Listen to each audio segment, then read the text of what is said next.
that about that I'm on.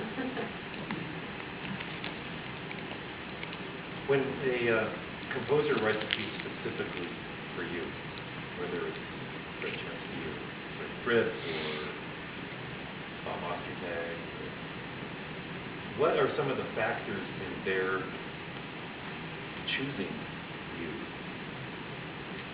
and deciding to compose a piece for your particular skills or talent or whatever? Well, in the case of both Fred, Fritz, and Alvin Kern, who have written pieces for the two of us, I mean, they know both of us really very well. And I think we wanted them to write pieces for us. In most cases, the performers ask the composer to write the pieces for them.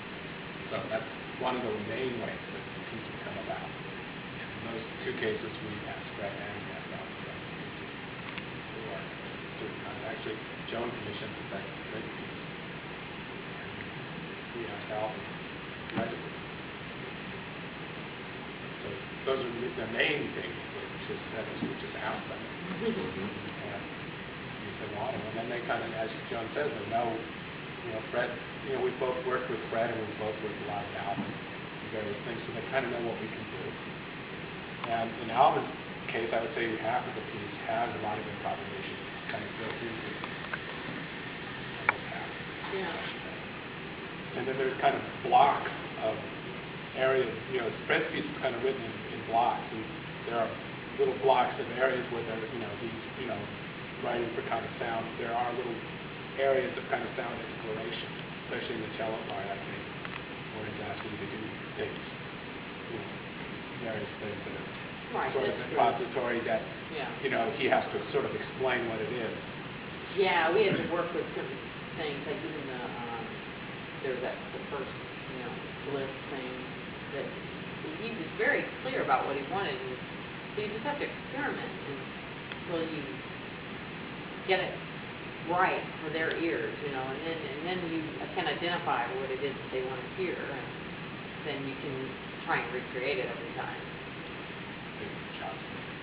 Right, and the chopstick, which was really, what's his name? The cellist who worked with so much. Tom Cora, thanks. Yeah. Where I actually put a chopstick on my bridge, and then I bow the chopstick. So it's actually a very cool sound. Actually, I have a recording of that piece. I don't know. Yeah. I don't know what time it is. You can take questions, too. Yeah. That piece is coming out on a record, probably next winter, next year, as soon as Fred finishes it. We've recorded it, and Fred's putting out a record of this quote, chamber music. And what label? On Sonic.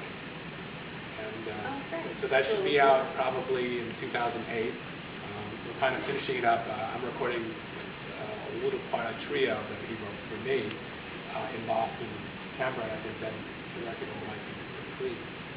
So that's going to come out. And then an Alvin's piece was really nice too. And actually, an Alvin's piece he even played with us very well. That was a lot of fun. That was great. It's one of the big. You've both spoken pretty eloquently about how valuable improvisation can be as a performer. But I'm curious, and it's something we've edged around in the series a lot, is what a composer gets from it, or speaking from it. And I wonder if you can talk about either from the standpoint of someone who's written or from just working closely with composers. What do you think they're after in those moments? When they want you to improvise? When they want you to improvise.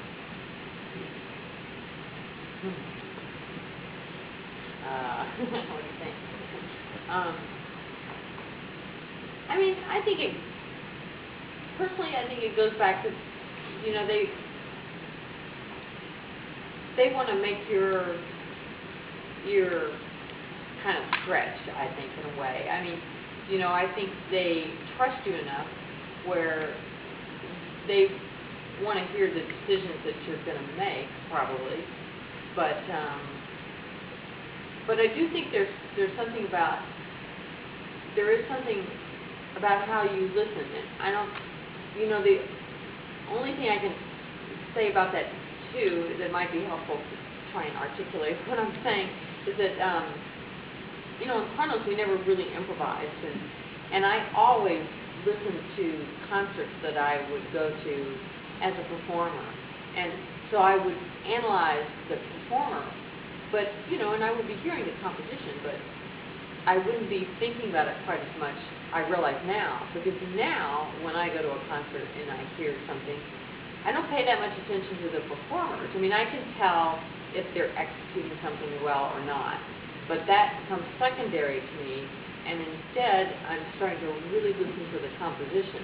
And I've found that really fascinating, because here I've been playing the cello for, you know, 30 years by that point or something, or 35, and so all of a sudden to have that shift was really interesting, and I'm sure it was just because of the fact that I started improvising more, and then I started composing myself, and so then I became really interested in how composers were crafting a piece, you know, and so perhaps that's what a composer wants when they have elements of improvisation in their piece. I mean, perhaps they want their performer to think more along those lines instead of, you know, instead of that rigid way that, I mean, there's good and bad things about it, you know, about written out music, and certainly I appreciate my background in it because I think it helps my technique, and then because of that technique I'm able to do much more than I could have without it. Yeah. I kind of look at it that way too. Also, but for me, I don't see much difference between written music and improvising. I really don't. I kind of hear the same. I'm hearing the same ideas, and I'm playing, you know, the same ideas, whether it's written or whether I'm improvising. So for me, it's like completely connected these days in a lot of ways. I mean, even when I'm in it. That's good. Yeah. And I think that there's elements of, I mean, there's so much more to, you know, for example, with notated music. I mean, if you just play the notes and the rhythms and on the paper, it's going to be boring, even if you play them totally right.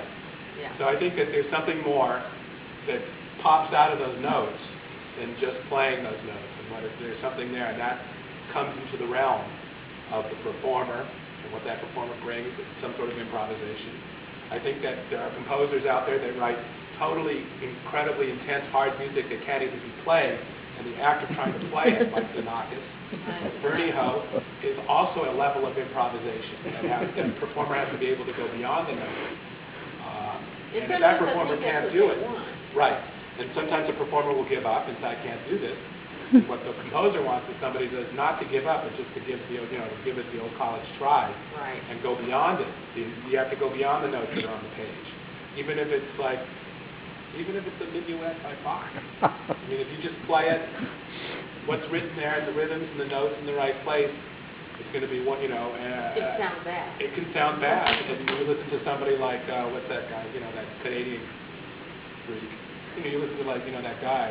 Glenn Gould do it. Oh, you know, right. even on the wrong instrument, and it's something different. So I think that, you know, for me, the goal is there is no difference between notation and improvisation. I hear it all as being the same, working towards the same idea in a certain way. That makes sense.